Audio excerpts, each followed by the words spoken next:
Tony O'Neill channel, plenty to discuss in today's video, Red, so get involved in the chat. We want to see and hear your opinions, and we will discuss them throughout today's video. Now, I'm going to get stuck straight into this one. It's a touchy subject, so if you do get involved, just be respectful of other people's opinions. And yeah, Manchester United aim to build a 100,000-seater stadium should the club press ahead with plans to move to a new Old Trafford. Your first thoughts on this? Well, it's something what Sir Jim Ratcliffe wants. He wants a new stadium. What he did, he set up a task force. He set the task force up. And what they've done is rubber-stamped his wishes. They have fallen in line with his desire. And that desire is a 100,000-seater stadium.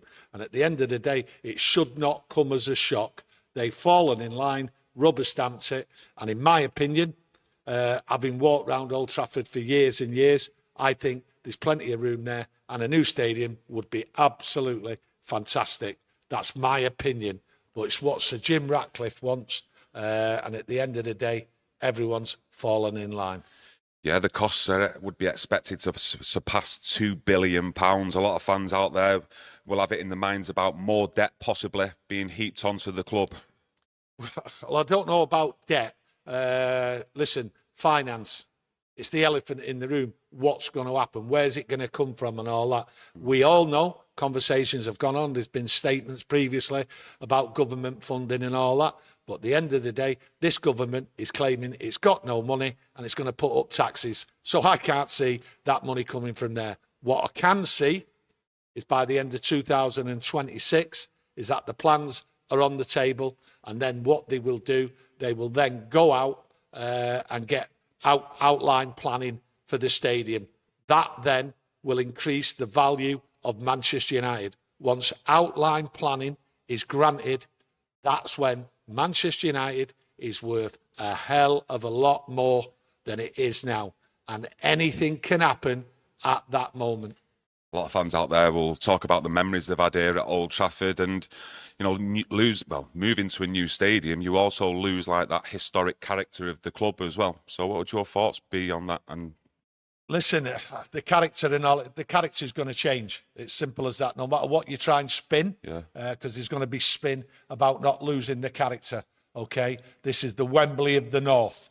That's what we're talking about. This is going to be brand new, the biggest, the best.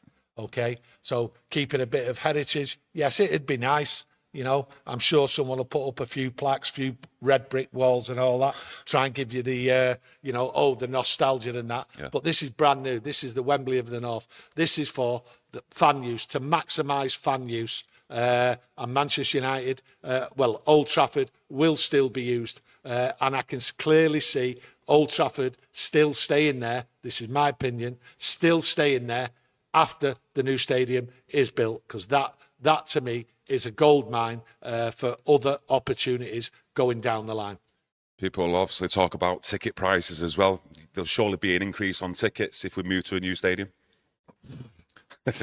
There'll be an increase on the bus ride and the tram rides and everything. There'll be an increase on everything. By the time this stadium gets built, it's 10 years from now.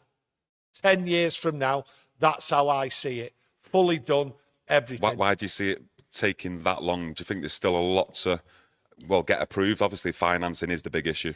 Yeah, you've got to get the financing. They can knock everything down, flatten it. What a great excuse to use as massive car parks, because that's what's needed now. I just see the infrastructure, the debate, everything about it, what needs to be done. You will be building a brand new stadium and have to have the infrastructure in place while this stadium is still being fully used. So I see that as a major, major problem and a hurdle to go down as it progresses. Yeah, just diving into the chat, reel off a couple of your questions. Jim Royal also said about the average ticket price would be £60. Alex says, a new build for me. The present stadium has served its purpose, but will be a money pit over the decades. It will create mega money, I think. Listen, my opinion, looking at the ground as it is now, if there was a new stadium built, massive hotel built inside, okay? Massive hotel built inside. Massive shopping complex built inside. Inside the stadium? inside the stadium. I think they do restaurants and stuff like that and some shops, but... Yeah, but I'm giving you my opinion. Yeah. Okay? Brand new hotel inside. Brand new shopping complex. Still with the seating inside the ground. Still with the pitch. It would not impact. That's how I see it. Yes, there'd be a greatly reduced seating and all that inside there. Capacity. Cut it down 20,000. But that's what I see. Offices in there. The whole lot. The new ground should maximise everything for the fan use. Well, they're saying 100,000 seat stadium. That's what's been actually planned and looked at. But they'd also like regenerate the area as well, not just the site they'd put the new build on. So for me, I think they would probably build like hotels, you know, and like attractions for people to come and see. Well, what a great place to have it inside Old Trafford. Totally regenerate the area. Every day, maximum use. People would be coming there. The hotel, the shopping complex, everything. There is, listen, I'm sure many people out there have got ideas, but that's one way of regenerating the area. Why knock down Old Trafford and build an hotel? The hotel's there. The infrastructure's there. So at the end of the day, planners will get round things. It's only an idea what I am talking about. I'm not on the task force. I'm not on the task force. We all know that, right? But will my ideas get through to the task force? I don't know. But at the end of the day, there is opportunities. That ground, why knock it down? Why knock it down? At the end of the day, all the infrastructure will be in place in and around to accommodate the new stadium. The stadium here, the infrastructure's already here. So I don't see the ground being knocked down. The usage might be completely different than I use, but it's the Wembley of the North being built next to it, and ideally everything is there to be put inside Old Trafford. Yes, like people are saying in the chat as well, we can still carry on playing here at the current stadium while the new one's being built, so that solves a problem in itself because we'll be using the land adjacent to Old Trafford. Yeah, listen, the land behind there is there's plenty of land, and we've always said that this ground will still be used. So that is one big problem out of the way. And it's great that it is there, and we're able to, well, we're capable of building a brand new ground and staying in the historic home of Manchester United. That's how many fans will look at it. Progress is here. Things change. They change every 10 years when you all look back at time. And, you know, as we go along, history will say what a great time we had at Old Trafford. Now we move on. Yes, we'll move on in a different way, a different fan base, more people, more rich people coming in. That's fine. That'll keep the club going. And what you have to do and have to worry about is keeping the traditional fan base. That, I'm sure, will be discussed and people will be looked after. Prices, tickets and all that. Who knows the way things are going. My night nurse has doubled in value, so I don't know what's going to happen with football. Honest to God, my night nurse. Yeah, my night nurse has doubled. It was £4.99. It's a tenner now. Oh, God. So what can I say about prices? Just look around you. And like I say, I go back to the finance. You know, it's the elephant in the room. Government money. Not a chance. Not a chance. Not a chance. Yeah. But there's another thing as well. Sorry, I can't get myself together in your night nurse. No, but I'm just explaining it in a layman's terms, you know, about money and you know, what goes on with it. But let's get something straight here. The Glazers are not putting a penny in. But how much value will that ground be worth once the initial plans, the outline planning is done and sealed? Well, it's going to obviously, well, a new stadium is going to add value to the club overall. But there's an agreement in place for the shares at a certain price. So who knows what's going to come once that outline planning is finalised with the council. That's what I'm trying to get at. Yeah, people are talking about selling the naming rights as well. Yeah, that's... How do you feel about that? Does it matter? Does it matter most who is actually selling the rights to the name? Listen, like you don't want, like, let's say a Burger King or a McDonald's. It would have mattered. Or does it matter to you? It would have mattered if it would have been on this stadium, okay? And that was the final chance for the Glazers to scrape in some money, okay? But they knew they couldn't do that, okay? It just would not. There'd have been carnage here at Old Trafford, but they had nowhere to turn, the Glazers. Last stop is to name, give some name like to Amazon or whoever for this stadium. Well, there'd have been uproar. I have no objection to what's going forward. Okay, I've always been for progress and everything, and if it's one way to bring money in, then fine, so be it. That's the way it is. My love, my life has been here at Old Trafford. Okay, I've not got 50 years on this planet, so it doesn't matter to me going forward. It's for the new generations, and that's how I see it. Like with Wembley, they have like a partnership with EE, which I think EE pay £10 million per year. And I'd like it to still be called Old Trafford, but maybe then with something like that partnership, what Wembley have got with EE added on the end. I think when you look at the amount of money it's going to cost, people are talking $2 billion. Okay, now, well, if my nightmares can double, okay, what do you think that price of that new ground's going to be? Okay, so at the end of the day, $2 billion is just a figure. It's just plucked out the air. It means absolutely nothing. Do you know, it'd be great for you if they actually put a pharmacist inside the new Old Trafford. I'd be there every other day. Yeah. I would. I'd be there every other day. Yeah. You know what I mean? I'd have a membership. Oh, God.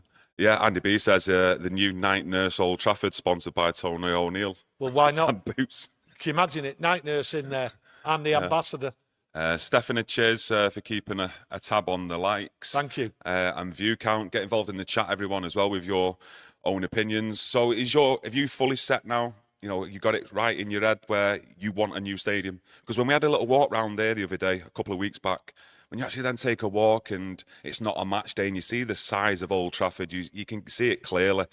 I'm torn between it, to be honest. No, I was set on a new stadium, but no, I've walked round there many times. Obviously, in my lifetime, but we took a walk the other day, the other week, and I just see progress.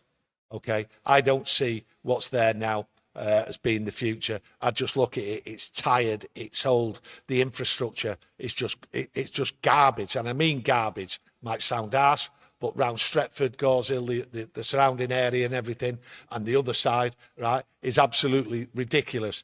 Every day, it's just traffic, cones. That's all you see. It's a joke. It is a complete joke. Everybody who comes to Old Trafford knows the infrastructure round the ground now is terrible, okay? They all suffer after the game, the congestion and everything. So for me, going forward, I think it's a great step for the future. I think it's going to be great for everyone's experience and everything. And obviously, everyone out there will now start to hate Manchester United more and more. If we've got the Wembley of the North, 100,000 stadium, who's going to build that besides Manchester United? That's what you got to ask yourselves. Who can build that? Well, Manchester United always first, 100,000 stadium. And I'm over the moon with it, okay? Hopefully, I'll get use of it if I'm still here, hopefully. But at the end of the day, it's what the future is and the future generations of Manchester United fans. The finance and everything, United are back. There's plans. There's a 10-year plan. I've always said we've not had a 10-year plan since David Gill's gone, and this is what the start is. This is the start of a 10-year plan, right? Back to where we used to be. Darren Cox says, I'm surprised that Tony is so behind this. I thought the biggest obstacle would be from regular season ticket holders. I'm on the other side of the world, but to me, a new stadium can only be a positive. Yeah, a new stadium is a positive. Yeah, I think it's the best way forward for Manchester United to go, and I also think it'll be the end of the Glazers, because I don't think the Glazers will be here after 3 years because the club, the way it's financed for the shares, there's an offer there for 3 years. In 3 years' time, for the money to buy them shares at a certain price. Well, the club will be worth more than that. So there's a bargain to be had. So going forward, the Glazers are out, new stadium, new fan base, people coming through. I just see everything as a positive. I do. I honestly do. I see everything as a positive. I'm not one of those stuck in the mud where you keep looking back and saying, oh, no, you must keep this, you must keep that. Right? No, I've not got my head in a pint, in a pub, in a corner on my own, just whinging and moaning. You have to change. But the problem is the finance. Where's it coming from? That's the elephant in the room to me. Yeah. I'm not sure though. I know it's your opinion on the Glazers. Like, you think they'd be gone in what, 3 years' time?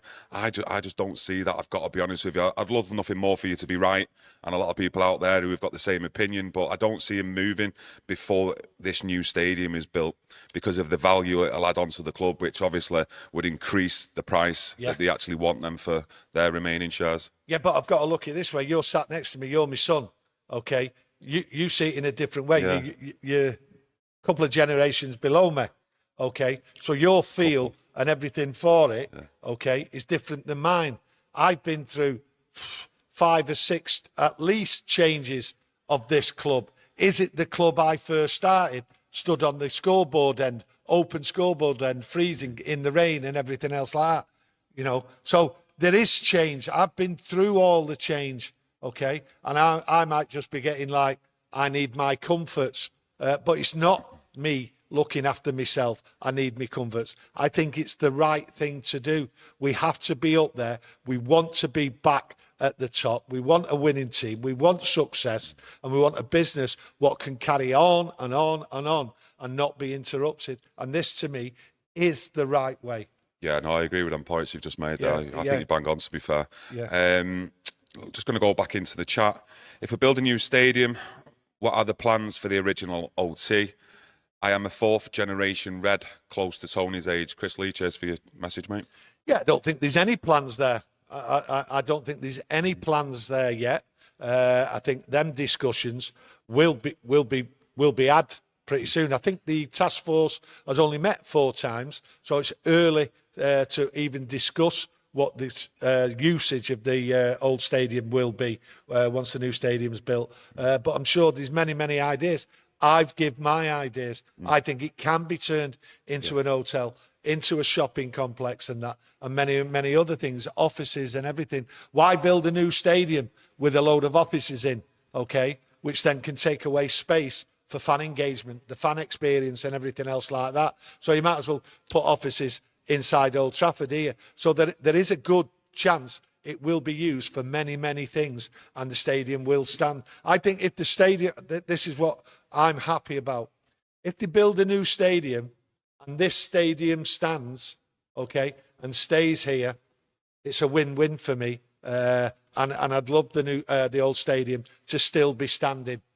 That would be fantastic. I think in itself, it would be one of the biggest tourist attractions around, because there'd be freedom for people to come here and just walk through here without having to go through security, everything else like that. I think it'll be an open complex where people will come because it's the history behind it, and they would never have seen things inside Old Trafford as they don't see it now.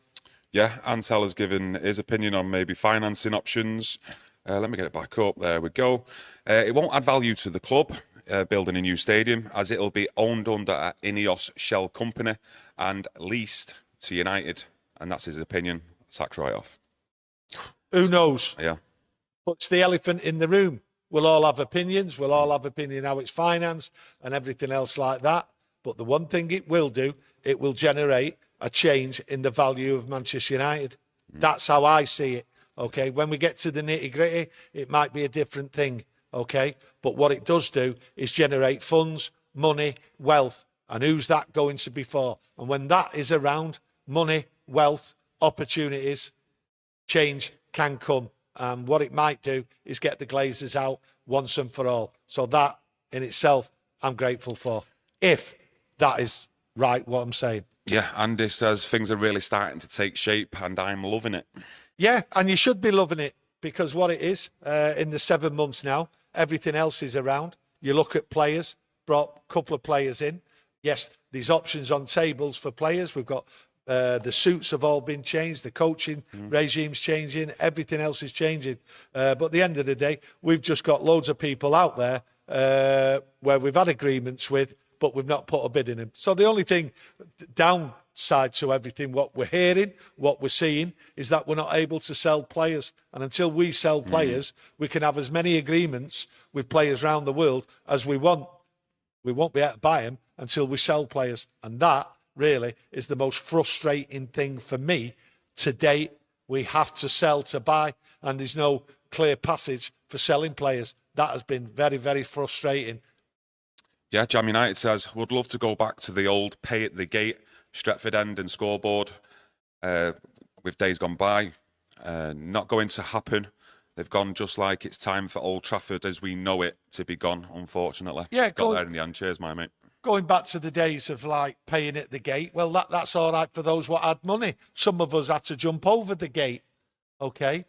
Some of us were thrown over the gate. That's the problem. People keep looking back. I understand you memorise, you're reminiscing about the old days. They were great, but things have moved on. Do you know what I mean?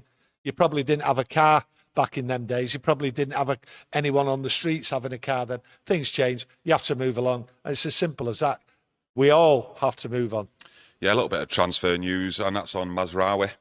Your thoughts on this? We did discuss with Aaron Wan-Bissaka as well, where we thought it's likely he'll leave this summer, and it does look like they're in talks as well with West Ham for him to possibly move there. Yeah, but them discussions, it's difficult to say will he go to West Ham, because it's like the talks are ongoing. Then there's no talks. Then he's talking about going elsewhere. So with Wan-Bissaka, I'm not too sure what's going to happen here. Is he being forced? I always thought he was going to go back to London, and West Ham was an option a while ago. If that's back on the table, then fine. He's a London boy. Think he'll get there. I just thought Inter Milan, when that came up for Wan-Bissaka, that was a strange one to me. Even though it's a great club, it was a strange one because I always thought he was a home boy. And at the end of the day, Mazraoui,